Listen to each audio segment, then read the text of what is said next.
Hey guys, welcome to my YouTube channel. അപ്പോൾ ഇന്ന് വന്നേക്കുന്നത് ഒരു അൺബോക്സിങ് വീഡിയോ മാത്രമല്ല, ഞാൻ അൺബോക്സ് ചെയ്ത പ്ലാന്റ് എങ്ങനെ നടന്നു എന്നുകൂടെ കാണിക്കുന്നുണ്ട്. അപ്പോൾ ലാസ്റ്റ് വരെ എല്ലാവരും വീഡിയോ കാണണം. ഇത് ഞാൻ ഹോംലി ഫീൽഡ് ഗാർഡൻ എന്ന് പറയുന്ന ഓൺലൈൻ പ്ലാന്റ് സെല്ലറിൻ്റെ കയ്യിൽ നിന്നാണ് വാങ്ങിയത്. വെബ്സൈറ്റ് ത്രൂ ആണ് കേട്ടോ ഞാൻ വാങ്ങിയത്. പാക്കിംഗ് പെട്ടെന്ന് തന്നെ നോക്കുമ്പോൾ നമുക്ക് നല്ല രീതിയിൽ മനസ്സിലാവും, നല്ല പാക്കിംഗ് ആണ്.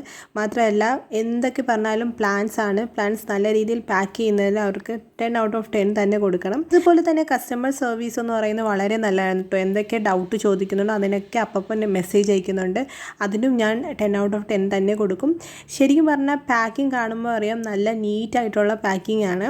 2 റോസാണ് ഞാൻ വാങ്ങിയത്. ഒന്നെന്ന് പറയുന്നത് ചെറി റെഡിൻ്റെ ക്ലൈമ്പിംഗ് റോസും ഒന്നെന്ന് പറയുന്നത് ഓറഞ്ച് റോസും ആണ് വാങ്ങിയത്. രണ്ടും ക്ലൈമ്പിംഗ് റോസാണ്.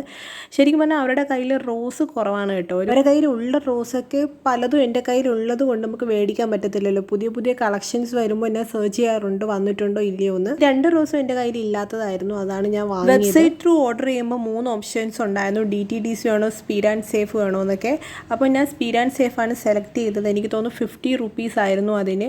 മറ്റു ആൾക്കാരൊക്കെ 60-70 ഒക്കെയാണ് എടുക്കുന്നത്, പക്ഷേ ഇത് 15 ആയിരുന്നു. എനിക്ക് തോന്നുന്നു കൊറിയർ വരുന്നത് വയനാട്ടിൽ നിന്നാണ്. എന്നാലും പ്ലാന്റ്സ് ഓപ്പൺ ചെയ്ത് നോക്കുമ്പോൾ പ്ലാന്റ്സിന് ഒരു കുഴപ്പമില്ല കേട്ടോ. നല്ല ഹെൽത്തി ആയിട്ടുള്ള പ്ലാന്റ്സാണ് അവർ പാക്ക് ചെയ്ത് വിട്ടത്. എനിക്ക് ഏറ്റവും ഇഷ്ടപ്പെട്ട എന്തെന്ന് വെച്ചാൽ അവരുടെ പാക്കിംഗ് തന്നെയാണ്. ഞാൻ ഒരുപാട് സെല്ലേഴ്സിൻ്റെ കയ്യിൽ നിന്ന് ഓൺലൈനിൽ റോസ് വാങ്ങിയിട്ടുണ്ട്. മറ്റുള്ളവരുടെ പാക്കിംഗ് എന്ന് പറയുന്നത് വളരെ മോശമായിരിക്കും ചില സമയത്തൊക്കെ. വെച്ചാൽ വേരൊക്കെ വെളിയിൽ ചാടിയിരിക്കും, നല്ല രീതിയിൽ പാക്ക് ചെയ്ത് കാണത്തില്ല, ന്യൂസ് പേപ്പർ ഇട്ട് മാത്രം പൊതിഞ്ഞിരിക്കുന്ന അവസ്ഥയിലൊക്കെ എനിക്ക് പ്ലാന്റ് കിട്ടിയിട്ടുണ്ട് കേട്ടോ. ഇത് രണ്ടും നല്ല ഹെൽത്തി ആയിരുന്നു. ഓറഞ്ചിൻ്റെ ക്ലൈമ്പിംഗ് റോസ് മാത്രം ചെറിയ ഒരു യെല്ലോയിഷ് കളറായി പോയിട്ടുണ്ട് ലീഫ് എന്ന് പറയുന്നത്. മറ്റേ ചെറി റെഡിൻ്റെ ക്ലൈമ്പിംഗ് റോസ് എന്ന് പറയുന്നത് നല്ല ഹെൽത്തി ആയിരുന്നു. ഒരു ലീഫ് പോലും തളർന്ന് കിടക്കാത്ത നല്ല ഹെൽത്തി ആയിട്ടുള്ള പ്ലാന്റ് ആയിരുന്നു. ഇത് രണ്ടുമാണ് ഞാൻ വാങ്ങിയത്. 5-6 റോസ് മേടിക്കണമെന്ന് ആഗ്രഹം ഉണ്ടായിരുന്നു, പക്ഷേ നമുക്ക് ബഡ്ജറ്റ് ഇല്ലല്ലോ. ആദ്യത്തെ റോസ് ഞാൻ 135 വാങ്ങിയതാണ്, ഈ ക്ലൈമ്പിംഗ് റോസ് ഓറഞ്ച് എന്ന് പറയുന്നത്. മറ്റേത് 125 വാങ്ങിയതാണ്. ശരിക്കും പറഞ്ഞാൽ അത് വേർത്താണ് കേട്ടോ. എത്തിച്ചാൽ അറിയാം, മറ്റു ഓൺലൈൻ സെല്ലേഴ്സൊക്കെ മേടിക്കുന്നത് 230 അല്ലെങ്കിൽ 200, 180, 150 ഒക്കെയാണ്. ശരിക്കും പറഞ്ഞാൽ റോസിന് അത്രയും വേർത്താണോ എന്ന് വെച്ചാൽ എനിക്കറിയത്തില്ല കേട്ടോ. കാരണം നല്ല രീതിയിൽ പോലും ഫ്ലവർ പിടിക്കണമെങ്കിൽ അത്രയും കഷ്ടപ്പെട്ട് കെയർ കൊടുത്തിട്ടാണ് ഓരോ റോസും പിടിക്കുന്നത്. അതിനും വേണ്ടിയിട്ട് ഇത്രയും രൂപ മേടിക്കണമെന്ന് വെച്ചാൽ എനിക്കറിയത്തില്ല.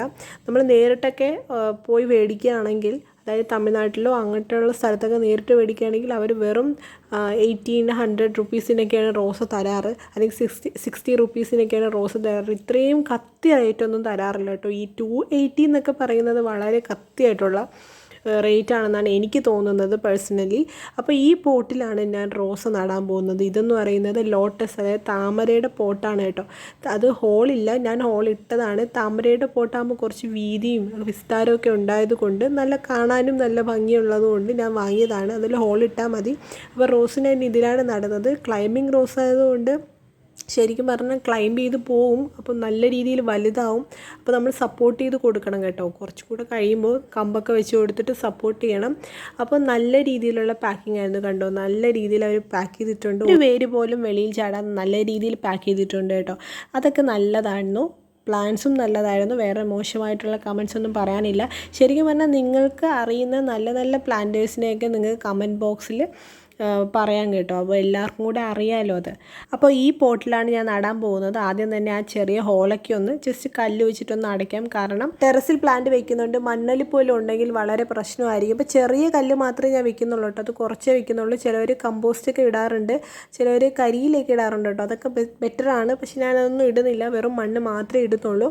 ഈ മണ്ണിൻ്റെ റേഷ്യോ എന്ന് പറയുന്നത് ലാസ്റ്റ് ഞാൻ പറയുന്നുണ്ട് കേട്ടോ. അപ്പോൾ നല്ല രീതിയിൽ മണ്ണ് നിറയ്ക്കുന്നില്ല, ഒരു 3/4 ഭാഗമേ ഞാൻ നിറയ്ക്കുന്നുള്ളൂ. അത്ര ഭാഗമേ നിറയ്ക്കുന്നുള്ളൂ. ശരിക്കും പറഞ്ഞാൽ ക്ലൈമ്പിംഗ് റോസ് ആയതുകൊണ്ട് നല്ല രീതിയിൽ വളരുമ്പോൾ കുറച്ചുകൂടെ പൊക്കത്തിൽ വെക്കുന്നതാണ് നല്ലത് കേട്ടോ. എൻ്റെ അഭിപ്രായമാണ്. ചിലവർ പറയാറുണ്ട് എപ്പോഴും താഴ്ത്തി വേണം റോസ് വെക്കാനെന്ന് പറയുന്നിട്ട്. ഞാൻ ക്ലൈമ്പിംഗ് റോസ് എപ്പോഴും പൊക്കത്തിലാണ് വെക്കുന്നത്. കാരണം നല്ല ബ്രാഞ്ചസ് ഉണ്ടാവും. അപ്പോൾ ഹൈറ്റ് കുറഞ്ഞാണ് വെക്കുന്നതെങ്കിൽ നല്ല ബുദ്ധിമുട്ടായിരിക്കും. അതുകൊണ്ട് കുറച്ച് പൊക്കത്തിലാണ് ഞാൻ വെക്കുന്നത്. എന്നാൽ ഇത്ര ഹൈറ്റിലാണ് ഞാൻ റോസ് വെക്കുന്നത്. നിറയെ മണ്ണ് ഇടുന്നുണ്ട്. നല്ല തരിതരി പോലത്തെ മണ്ണാണ് കേട്ടോ. എൻ്റെ ഒരു എക്സ്പീരിയൻസ് വെച്ചിട്ട് തരിതരി പോലത്തെ മണ്ണാണ് കേട്ടോ റോസിന് ഏറ്റവും ബെറ്റർ എന്ന് പറയുന്നത്.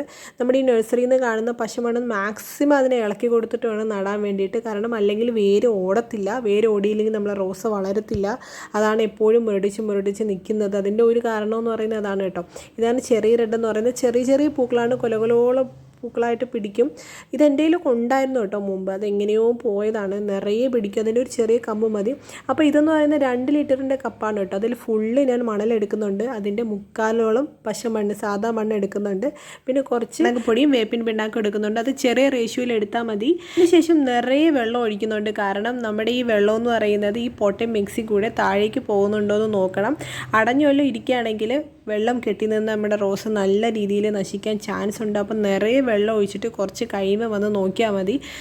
മൊത്തത്തിൽ വെള്ളം താന്ന് പോകുന്നുണ്ടെങ്കിൽ വേറെ ഒരു പ്രശ്നമില്ല, നമ്മുടെ റോസ് ഓക്കെയാണ്. കഴിഞ്ഞിട്ട് നമ്മുടെ റോസ് അധികം സൺലൈറ്റ് ഇല്ലാത്തടത്ത് വെക്കുക കേട്ടോ.